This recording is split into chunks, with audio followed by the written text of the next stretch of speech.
Երիտասարդական նվաճումներ հասարակական կազմակերպությունը իրականացնում է պլաստիկ շշերի վնասակար ազդեցության մասին իրազեկման ծրագիր։ Ծրագրի շրջանակներում հանրապետության մարզերի դպրոցներում անցկացվում են դասընթացներ։ Արարատի մարզում դասընթացներն անցկացվում են Արտաշատի թիվ 6 և թիվ 3 դպրոցներում։ Երեխաները երկու դպրոցներում, 3-րդ և 6-րդ դպրոցներում ունեցան դասընթացներ փոքրիկ, հետո դուրս եկան, միասին փորձեցինք դեպի քաղաքապետարան քայլել, Արտաշատ քաղաքի և ճանապարհին ինչ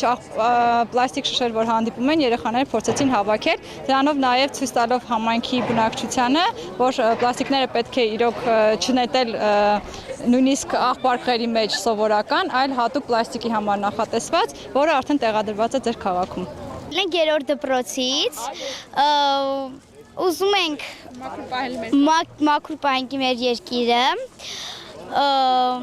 օգնենք մեր ընկերներին։ Մենք նոր ենք եկել, սկսում ենք հավաքել արդեն։ Դեռ ոչ մի շիշ չեմ հավաքել, բայց արդեն սկսում ենք հավաքել, ես սրանից հետո արդեն մաքուր կպահեմ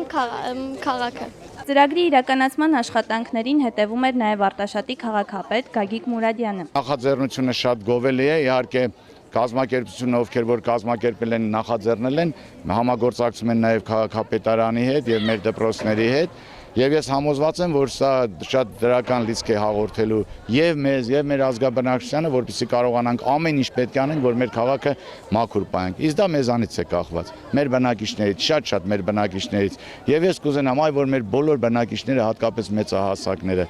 համապատասխան վայրերում թափեն, քաղաքը մաքուր պահեն, ծխախոտի մնացորդը, պաղպաղակի թղթերը համապատասխան տեղերում գցեն, որպեսզի մեր քաղաքը կարողանանք մաքուր պահել։ Սեդա Գալստյան, Արմեն Ավագյան, լուրեր։